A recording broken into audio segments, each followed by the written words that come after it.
लोकसभा निवडणुकीनंतर आता महाविकास आघाडीच्या नेत्यांचं लक्ष विधानसभा निवडणुकीकडे लागलंय। त्यासाठी मोर्चे बांधणीची सुरुवात करण्यात आली आहे। लोकसभेप्रमाणेच विधानसभा निवडणूक देखील तिन्ही पक्ष एकत्र लढणार आहेत। या निवडणुकीमध्ये महाविकास आघाडीचा मुख्य चेहरा कोण याची चर्चा सुरू असतानाच मुख्यमंत्री पदाबाबत देखील चर्चा सुरू झाली आहे। त्यामुळे मुख्यमंत्री कोणाचा चेहरा ठरेल, महाविकास आघाडीचं नेमकं काय ठरलं आहे हे आपण या व्हिडिओतून जाणून घेऊयात। नमस्कार, मी Madhuri Kumkar, for the people news मध्ये आपलं स्वागत। व्हिडिओला सुरुवात करण्यापूर्वी आपण फॉर द पीपलला सबस्क्राइब करा, लाइक व फॉलो जरूर करा। भारत दुनिया का सबसे बड़ा लोकतंत्र और एनएलसी भारत देश का सबसे बड़ा गैर राजनीतिक मंच। शक्तिशाली लोकतंत्र के लिए राहुल कराट का सार्थक कदम। मुंबई में हुआ ऐतिहासिक प्रथम राष्ट्रीय विधायक सम्मेलन।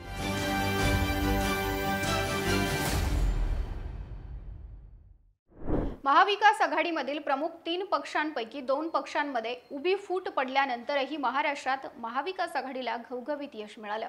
त्यामुळे आत्मविश्वास वाढलेली मविया आता जोमाने विधानसभेच्या तयारीला लागली आहे। अशातच शिवसेना उद्धव बाळासाहेब ठाकरे पक्षाचे नेते खासदार संजय राऊत यांच्या विधानावरून महाविकास आघाडीच्या नेत्यांच्या भुवया उंचावल्या आहेत। उद्धव ठाकरे यांच्यामुळेच लोकसभा निवडणुकीत महाविकास आघाडीला चांगली मतं मिळाली। त्यामुळे उद्धव ठाकरेंनाच मुख्यमंत्री पदाचा चेहरा घोषित करायला हवं असं विधान संजय राऊत यांनी केलं। त्यानंतर आता महाविकास आघाडीमधील इतर घटक पक्षांच्या नेत्यांच्या याविषयीच्या भूमिकाही समोर येत आहेत। निवडणुकीआधी महाविकास आघाडीकडून मुख्यमंत्री पदाचा चेहरा जाहीर केला जाणार नसल्याची माहिती समोर आलेली आहे।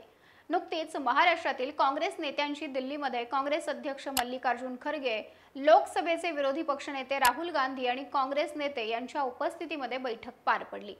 या बैठकीमध्ये काँग्रेस नेतृत्वाकडून आपल्याला आगामी महाराष्ट्र विधानसभेची निवडणूक ही महाविकास आघाडीच्या माध्यमातून लढवायची असल्याचं राज्यातील काँग्रेस नेत्यांना सांगितलं आहे। तसंच मुख्यमंत्री पदाचा चेहरा आधीच दिला जाणार नाही। विधानसभेच्या निकालानंतर ज्याच्या जागा अधिक त्याचा मुख्यमंत्री हे काँग्रेसनं ठरवलंय। जुलै महिन्याच्या अखेरीस जागा वाटप पूर्ण व्हावं असं काँग्रेसच्या बैठकीमध्ये ठरलेलं आहे। काँग्रेस, शरद पवारांची राष्ट्रवादी आणि ठाकरेंची शिवसेना अशा 3 पक्षांची महाविकास आघाडी आहे।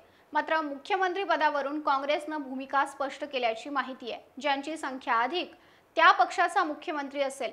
2019 मध्ये निकालानंतरच 2.5 वर्ष मुख्यमंत्री पदावरून भाजप आणि उद्धव ठाकरेंमध्ये फिसकटलं। त्यानंतर काँग्रेस, राष्ट्रवादीच्या पाठिंब्यावरच उद्धव ठाकरे मुख्यमंत्री झाले। मात्र आता मुख्यमंत्री पदावरून वाद नको म्हणून ज्याचे अधिक आमदार त्याचाच मुख्यमंत्री असा फॉर्म्युला काँग्रेसनं समोर ठेवलाय। या बैठकीनंतर जागा वाटपावर वरिष्ठ नेत्यांच्या पातळीवरही एक बैठक व्हावी अशी इच्छा महाराष्ट्र काँग्रेस प्रदेशाध्यक्ष नाना पटोले यांनी व्यक्त केली आहे। राहुल गांधी, उद्धव ठाकरे आणि शरद पवार यांच्यामध्ये जागा वाटपावर एक बैठक व्हावी असं मत नाना पटोले यांनी व्यक्त केलंय। त्याचं कारण म्हणजे काँग्रेसला जागा वाटपात चांगला वाटा हवाय। लोकसभा निवडणुकीत उद्धव ठाकरेंच्या शिवसेनेला 21 जागा मिळाल्या होत्या, त्यापैकी 9 जागा जिंकल्या। मात्र काँग्रेसनं 17 पैकी 13 जागा निवडून आणल्या। त्यामुळे काँग्रेस अधिक जागांसाठी आग्रही आहे। तसंच उद्धव ठाकरे आणि शरद पवार हे देखील अधिक जागांसाठी आग्रही आहेत। सध्या महाविकास आघाडीचा जो फॉर्म्युला चर्चेत आहे तो समसमान जागांचा आहे। म्हणजे काँग्रेस 96 जागा, ठाकरेंची शिवसेना 96 जागा आणि शरद पवारांची राष्ट्रवादी 96 जागा आणि मित्र पक्षांना आपापल्या कोट्यातून जागा सोडाव्यात। दुसरा फॉर्म्युला आहे तिन्ही पक्षांना प्रत्येकी 93 जागा आणि छोट्या मित्र पक्षांसाठी 9 जागा सोडायच्या।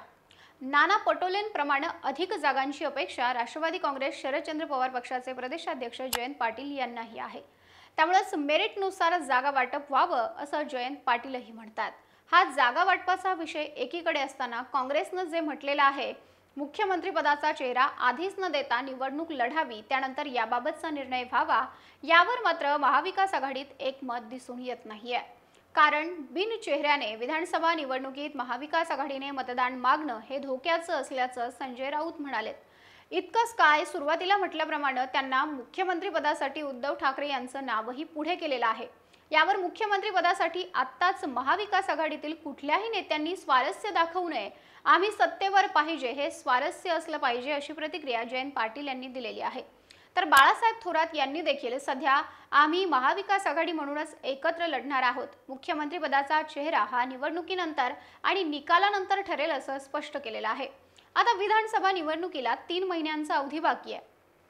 या काळात बऱ्याच घडामोडी घडतील, अनेक फॉर्म्युले समोर येतील, ते बदलत राहतील. पण काँग्रेसच्या म्हणण्यानुसार विधानसभेच्या निकालानंतर ज्याच्या जागा अधिक त्याचा मुख्यमंत्री ठरणार या फॉर्म्युलाचा अवलंब केला जाणार की आणखी काही घडामोड घडणार हे पाहणं मात्र औत्सुक्याचं ठरेल. तुम्हाला याविषयी काय वाटतं? तुमचं मत कमेंट करून सांगा. व्हिडिओ आवडल्यास लाईक करा आणि अशाच नवनवीन व्हिडिओसाठी फॉर द पीपल न्यूजला यूट्यूब व फेसबुकवर सबस्क्राईब व फॉलो जरूर करा.